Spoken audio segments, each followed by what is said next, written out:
అర్థమైందా? వాళ్ళకి అర్థం కాలేదనుకుంటా. అర్థమైందా?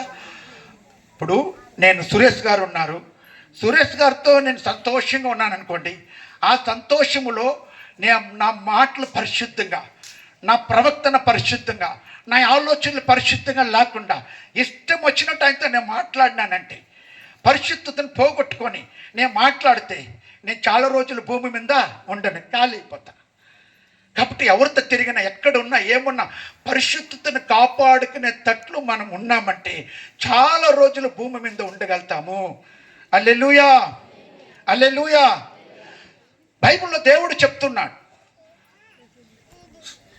దేవుడు చెప్తున్న మాట మీకు బైబిల్ ఎత్తి చూపిస్తా. నేను పిట్ట కథలు చెప్పక రాలేదు ఇక్కడికి. చాలా మందికి పిట్ట కథలు చెప్పే సేవకులు వస్తే చాలా సంతోషం, నవ్వుపిచ్చి కడుపు ఉప్పిపిచ్చి నవ్వుపిచ్చే సేవకులు వస్తే చాలా ఇష్టం. వాక్యం ఉన్నట్టు చెప్పి బతుకులు మార్చే సేవకులు వస్తే కొంతమందికి ఇష్టమే లేదు. ఒక వాక్యం ఎత్తుకొని 2 వాక్యాలు ఎత్తుకొని 100% మరి పిట్ట కథలు చెప్పే వాళ్ళంటే చాలా మందికి ఇష్టం. ఈరోజు దేవుడికి పిట్ట కథలు కాదు, వాక్యం ఉన్నట్టు బోధించి వాక్యానుసారంగా నడిపించేవాళ్ళు, వాక్యానుసారంగా గద్దించే వాళ్ళని, వాక్యానుసారంగా బ్రతుకులను సరిచేసే వాళ్ళని దేవుడికి కావాలి. వాక్యానుసారంగా నడుచుకునే వాళ్ళని, వాక్యానుసారంగా జీవితంలో వాళ్ళ బ్రతుకులను సరిచేసుకునే వాళ్ళు, వాక్యానికి భయపడి లోపడే వాళ్ళు దేవుడికి కావాలి. చూడండి, దేవుడిని ఎట్లా సంతోషపెట్టగలుగుతాం. హెచ్కేల్ గ్రంథము 18వ అధ్యాయము 23వ వచనం. మైకి పెట్టుకుని గట్టిగా చదువుతాను.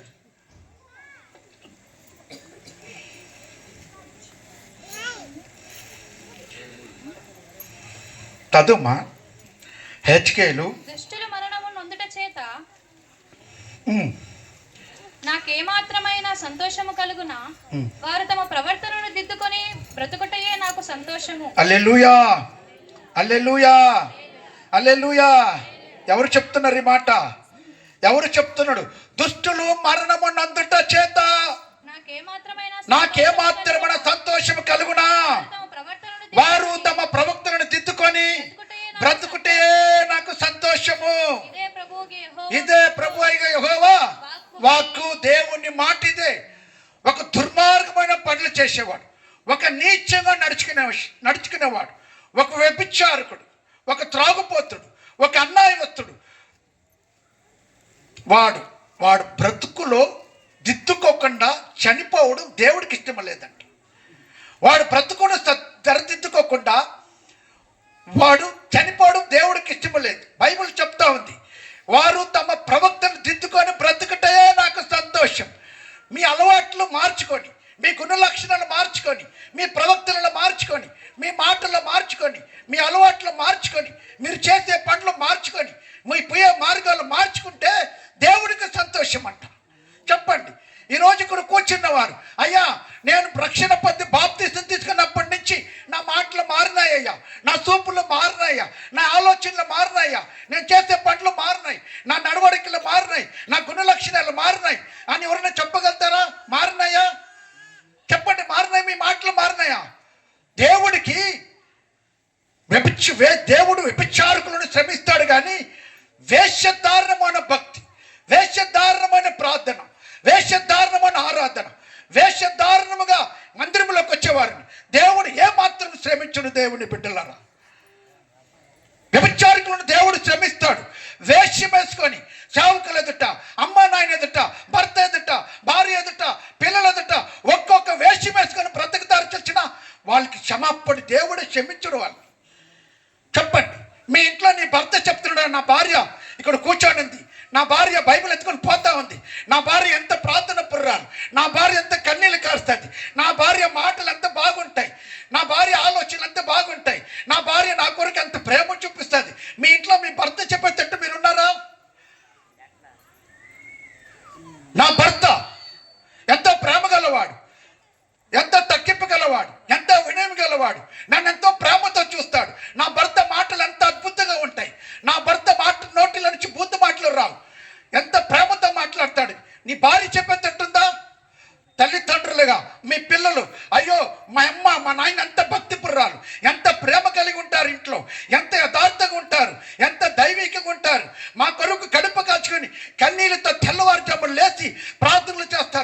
రాత్రులు ప్రార్థన చేస్తారు, మమ్మల్ని ఎంత ప్రేమతో చూసుకుంటారు, మాతో ఎంత ప్రేమతో నడుచుకుంటారు, మమ్మల్ని ఎంతగా మమ్మల్ని వాళ్ళు మాటలతో మమ్మల్ని ఆదరిస్తారని మీ పిల్లలు చెప్పేటట్టు మీ బ్రతుకున్నదా?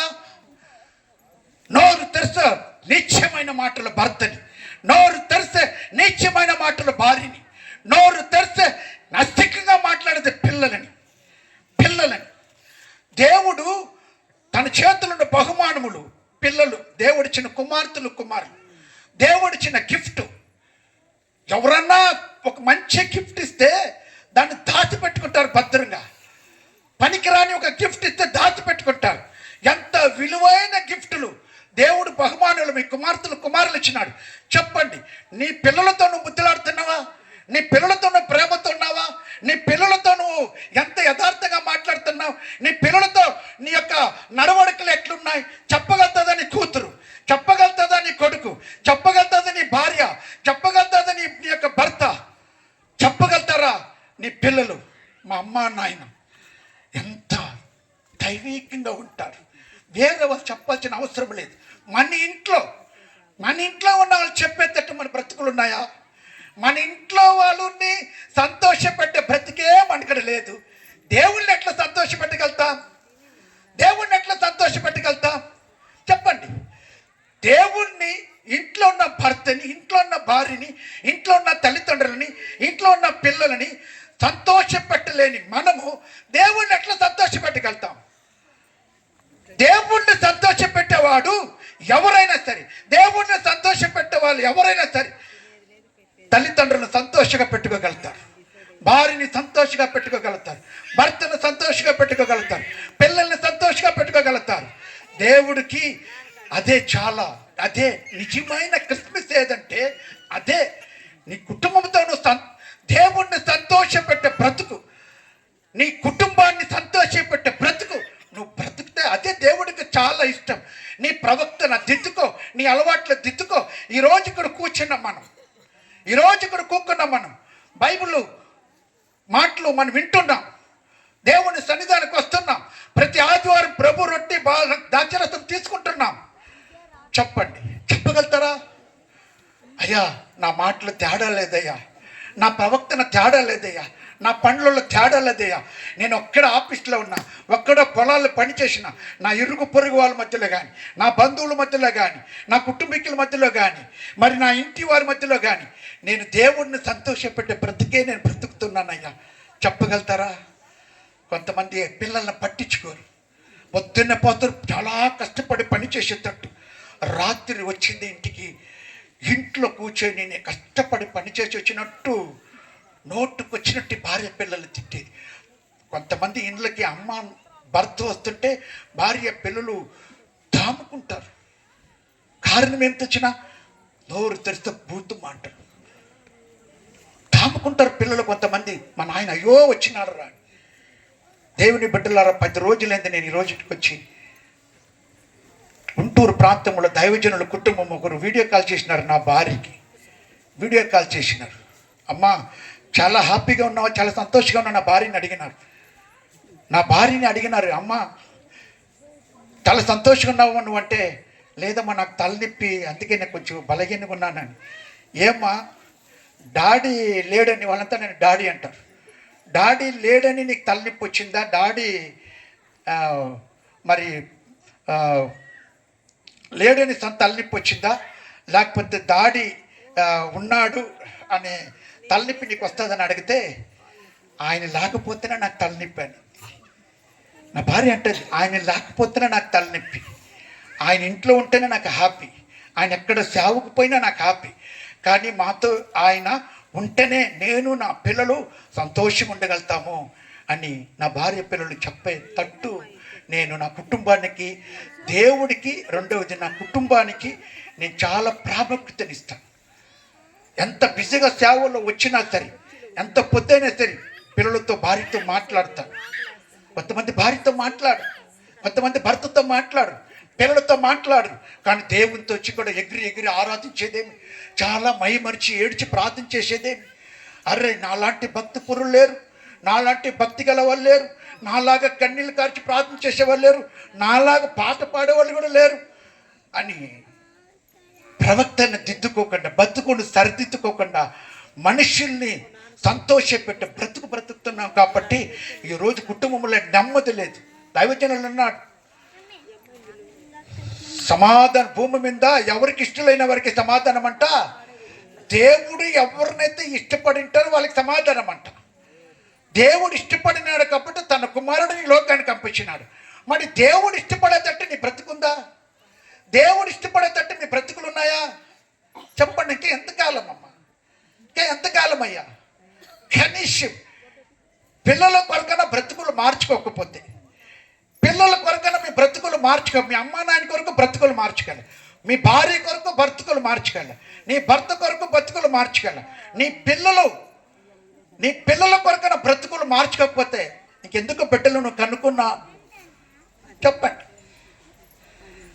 రాబోయే తరాలకు నువ్వు మాదిరికరంగా ఉండాలి. రాబోయే తరాలకి మా అమ్మ చేసిన ప్రార్థనే నేను ఈరోజు ఒక మంచి పొజిషన్లో నన్ను కూతురు చెప్పాల.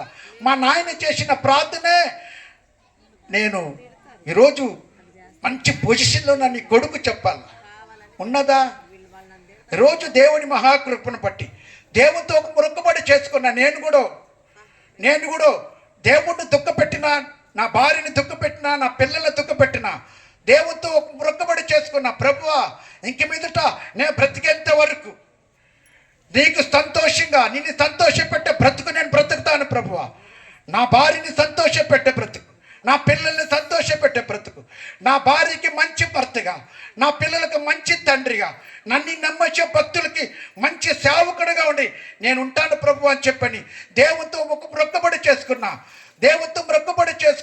మొక్కుబడి చేసుకోక మునుపు నేను దేవుణ్ణి దుఃఖపెట్టి, నా పిల్లలని భార్యని దుఃఖపెట్టిన జీవితము జీవిస్తున్నప్పుడు భయంకరమైన నరకం అనేది నేను చూచిన, భయంకరమైన నరకాన్ని నేను అనిపించిన. అప్పుడు దిద్దుకున్నాను. చిన్న చిన్నగా నాకు దెబ్బలు తగులుతున్నాయి నా జీవితంలో. ఎందుకు నాకేది జరుగుతుందంటే నా మాటలు సరిలే, నా క్రియలు సరిలే, నా ప్రవక్తలు సరిలే, అయ్యో దేవుణ్ణి దుఃఖపెడుతున్నానని చెప్పని నేను ఆయన కూడా పట్టించుకోక నా ఇష్టానుసారం ఉన్నప్పుడు దేవుని బిడ్డలారా 15 రోజులు కానీ దేశంలో నేను జాబు చేసేకపోయి నేను ఒక జైల్లో 15 రోజులు నరకం అనిపించిన, నరక వేదన అనిపించిన. ఆ జైల్లో నేను 15 రోజులు ఉన్నప్పుడు నేను ఇంకా చనిపోతాను, నా శవమే ఇంటికి పోతుంది అనుకున్నా. ఆ జైల్లో ఒక 6-7 రోజులు ఉన్నప్పుడు నా ముక్కులో రక్తం వచ్చింది, షర్ట్ అంతా తడిచిపోయింది, ఏడ్చుకుంటున్నా. అక్కడ ఉన్న జైల్లో ఉన్న వాళ్ళు కొంతమంది తీసుకుని పోయి హాస్పిటల్లో నన్ను అడ్మిట్ చేసి మరలా తీసుకుని వచ్చి అదే జైల్లో నన్ను పెట్టినారు. నేను ఏడ్చుకుంటూ, ప్రభువా నన్ను ప్రాణముతో ఇంటికి తీసుకొని పో, నేను బ్రతికినంత వరకు నీకు నమ్మకంగా ఉంటా, నా భార్య బిడ్డలతో కలిసి నేను సేవ చేస్తా.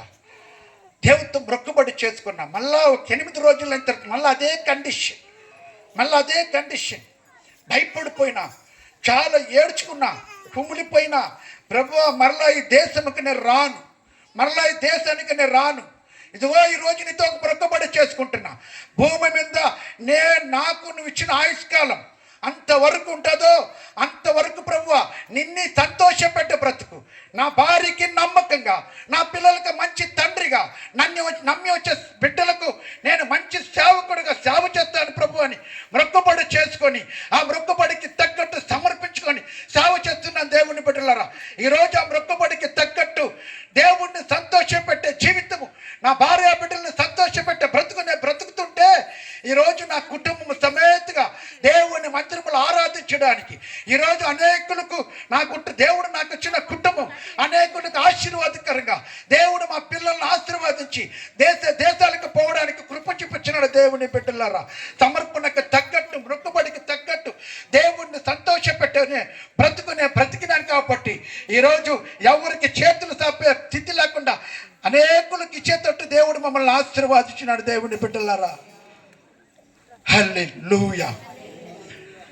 నేను దేవుడికి దూరమైపోయి 22 లక్షలు అప్పు అయిపోయినా, 50,000 రూపాయలు వడ్డీ కట్టేది. నేను బాధపడినా, కుమ్ములిపోయినా, నలిగిపోయినా. ఆ జైల్లోనికి బయటకు వచ్చి ఇంటికి వచ్చిన తర్వాత దేవునితో ఒక్క సంవత్సరం కడుపు కాల్చుకొని రాత్రి పగలు ఒక్క సంవత్సరం ప్రార్థనలు గడిపిన, కన్నీళ్లు కార్చిన, పశ్చాత్తాపడిన, దేవుడి సన్నిధిలో మోకాల మీద నేను గడిపిన ఒక పెద్ద మైదానం. ఆ మైదానంలో మన్ను రాయిలు ఉంటాయి. మోకాల మీద నేను నడుస్తూ మోకాల మీద రెండు చేతులెత్తి ఏడ్చి ప్రభువా నా స్థితిగతులు మార్చవా, నన్ను సేవలో వాడుకోవా, అభిషేకం పోయిందే ప్రభువా, సేవ పోయిందే, మందిరం పోయిందే, కుటుంబం అంతా చల్లాబిల్ల అయిపోయిందే, నన్ను శ్రమించు, నేను జైల్లో మొక్కబడి చేసుకున్నాను, మరలా నా స్థితిగతులను మార్చు, నా తరగతులను సరిచేయి, నా తరగతులను విశాలపరచున్నప్పుడు దేవుడు అనుకున్న రీతిలో నా కుటుంబాన్ని ఈరోజు ఒక ఉన్నతమైన స్థాయికి నిలబెట్టినాడు. ఈరోజు అనేక రాష్ట్రాలు, అనేక ప్రాంతాలకి నా చేతులు నా కష్టార్థమునిచ్చి పరిచయం చేయడానికి దేవుడు ఈరోజు బలంగా నేను వాడుకుంటున్నాడు. దేవుని బిడ్డలారా, మీరు అనుకోవచ్చు నేను పూర్తిగా సేవ చేస్తున్నాను. నేను పూర్తిగా సేవ చేయలేదు. బెంగళూరు సిటీ కార్పొరేషన్ హెల్త్ డిపార్ట్మెంట్లో, గవర్నమెంట్ హాస్పిటల్లో, డెలివరీ హాస్పిటల్లో నేను జాబ్ చేస్తూ నాకు సాలరీ 95,000 రూపాయలు సాలరీ తీసుకుంటూ రాత్రి 8 నుంచి 8 దాకా పని చేసుకుంటూ, పగుల్లో ప్రార్థన చేసుకుంటూ, సేవ చేసుకుంటూ, నా కుటుంబాలని చూసుకుంటూ, నన్ను నమ్మొచ్చే భక్తులకి ప్రార్థనల ద్వారా, దేవుని మాటల ద్వారా బలపరుస్తూ ఆ ప్రాంతంలో ఈరోజు అనేక మా కుటుంబస్తులు, బంధువులు, రక్త సంబంధులు దేవుని మందిరంకి వచ్చి ఈరోజు మాతో పాటు కలిసి ఆరాధించడానికి, స్తుతించడానికి, వాళ్ళ బ్రతుకులు మార్చుకోవడానికి ఈరోజు దేవుడు ఉన్నతమైన స్థాయికి మమ్మల్ని నిలబెట్టి వాడుకుంటున్నాడు. దేవుని బిడ్డలారా, హల్లెలూయా. దాని సాక్ష్యం నేనే. దేవుణ్ణి సంతోషపెట్టే బ్రతుకు మనం బ్రతికితే మన పరిస్థితులు ఆయన మారుస్తాడు. కష్టాలు వస్తాయి, బాధలు వస్తాయి, నిందలు వస్తాయి, అవమానములు వస్తాయి. నేను చర్చి కట్టినప్పుడు కొంతమంది అన్నారు, ఏ చర్చి కన్నా పోండి మీరు, వాడు చర్చికి పోవద్దండి అన్నారు. దేవునితో కన్నీళ్ళు కార్చి ఏడ్చి ప్రార్థన చేసిన, ఎవరైతే నా మందిరం లేకుండా చేయాలన్నారు, ఎవరైతే వాడి మందిరంకి పోవద్దన్నారు, ఈరోజు వాళ్ళందరూ నా దేవుడు నాకు ఇచ్చిన మందిరంకి వస్తూ ఈరోజు వాళ్ళ ఇళ్ళల్లో ఏ ప్రార్థన అయినా, ఏ ఆరాధన అయినా నన్ను పిలిచి పెట్టుకొని నువ్వే వాక్యం చెప్పు, నువ్వే ప్రార్థన చేయి, నువ్వే ఆరాధన చేయి, నువ్వు ఏ సేవకులు ఇక్కడికి పిలవద్దు, ప్రతిసారి నువ్వే మాట్లాడు. నువ్వు మాట్లాడుతుంటే మా బ్రతుకులు మారుతున్నాయి. 43 సంవత్సరాలు ఏడవపోతున్నాం. ఈ మధ్య నువ్వు చర్చి పెట్టినప్పటి నుంచి మేము యేసు ప్రభువులు ఎలాంటి ప్రేమ కలిగిన వాడు, వాక్యములో లోతైన సారాంశం నువ్వు ఉన్నట్టు చెప్తున్నాం. మా బ్రతుకులు మార్చుకుంటున్నాం. దేవుడికి నమ్మకంగా ఉన్నాం, దేవునికి దగ్గర అయినాం, దేవుడిని సంతోషపెట్టే బ్రతుకు మేము బ్రతుకుతున్నామని చెప్పని ఏ నోరెత్తే నా మందిరం కప్పులు బాగున్నారు, కానీ వాళ్ళ అంతం చాలా భయంకరంగా ఉంటుంది. మనం ఆరంభంలో కష్టాలు అనిపిస్తున్నాం, బాధలు అనిపిస్తున్నాం. మన అంతం పిల్లలు చెప్పగలుగుతారు. బైబిల్లో చెప్తాం దేవుడు 1000 తరాల వరకు. అంతకంటే గొప్ప భాగ్యం మనకేమి కావాలా? ఈరోజు 50, 40, 60 దాటిపోయింది. మీ మాటలు మారకుండా, మీ బ్రతుకులు మార్చుకోకుండా, మీ జీవితాలు మార్చుకోకుండా, దేవుణ్ణి సంతోషపెట్టే బ్రతుకు మీరు బ్రతకకుండా ఎంత మీరు ప్రార్థించినా, ఎంత ఆరాధించినా, ఎంత దాన ధర్మం చేసినా, మీరు ఎంత చర్చిలో దద్దబగలు కానుకలు ఇచ్చినా మీరు ఆశీర్వాదింపబడరు. చెప్తారు. ఈరోజు చూడండి, నా దైవజనుడు కన్నీళ్ళు పెట్టుకున్నాడు. ఈరోజు అక్కడగా కడపనికి రావడం, కుటుంబంగా రావడం, ఈరోజు ఇంతమందిని ఆయన సంపాదించి ఆయనకు కావాల్సింది ఆయన ఏమి చేయాలో ఆయన బాధ్యత అయిపోయింది. నీ బాధ్యత ఏది? నీ ద్వారా నీ పిల్లల మందిరంకి వస్తున్నారా? నీ ద్వారా నీ భర్త మందిరంకి వస్తున్నాడా? నీ ద్వారా నీ మనవుడు మనవరాలు చర్చికి వస్తున్నారా? అవ్వమ్మ తాత చెప్తారా? మీరు చెప్పగలుగుతారా? నా మనవుళ్ళు వస్తున్నారయ్యా, నా మనవరాలు వస్తున్నారు. నేను కార్చిన ప్రార్థన, నేను కన్నీళ్ళు కార్చిన, నేను ఏడ్చిన నా మనవుళ్ళ కొరకు, నా పిల్లల కొరకు ఏడ్చిన. అవ్వ నువ్వు చెప్పగలుగుతావా?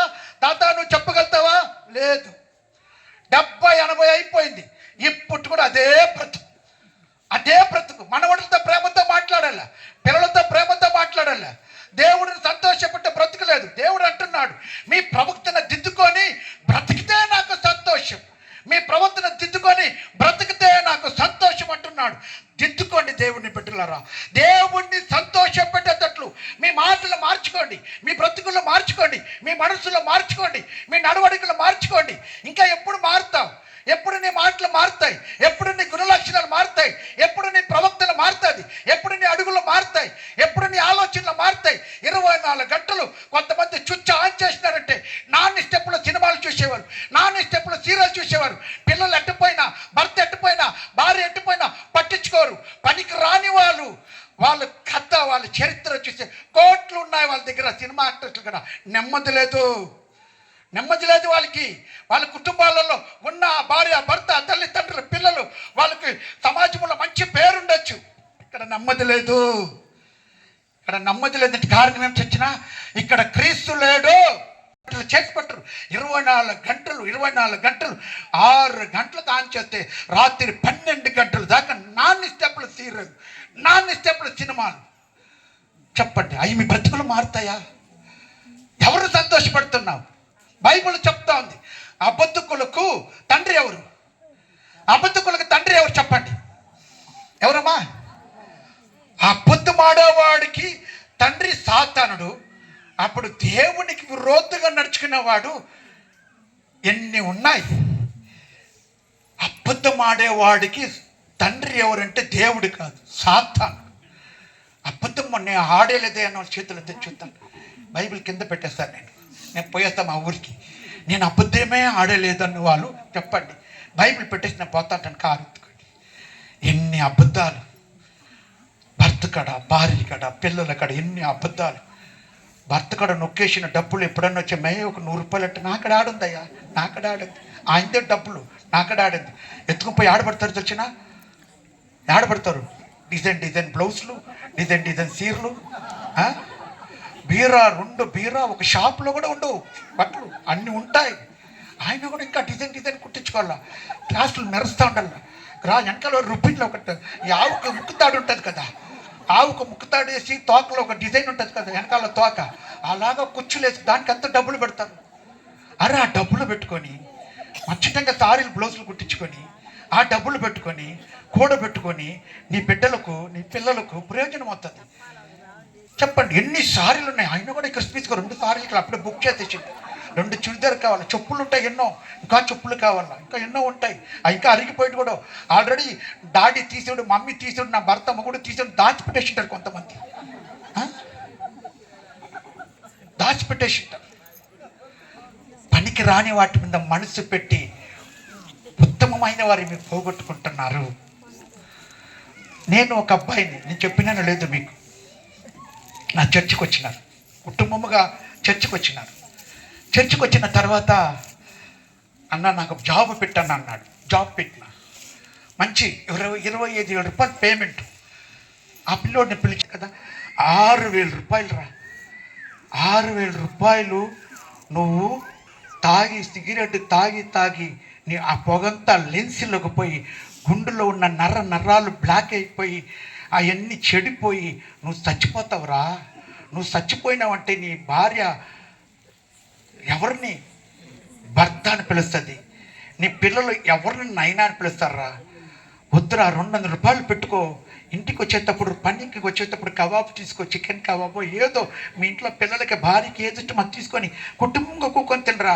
నువ్వు ఆరోగ్యం ఉంటావు, నీ పిల్లలు ఆరోగ్యం ఉంటారని చెప్పిన వాడు, పాస్టర్ ఖచ్చితంగా నేను తాగును అన్న జోబులు ఉన్న సిగరెట్లు నా ఎదురుగెత్తి నలిపి పారేసినాడు. ఒక వారం అయింది.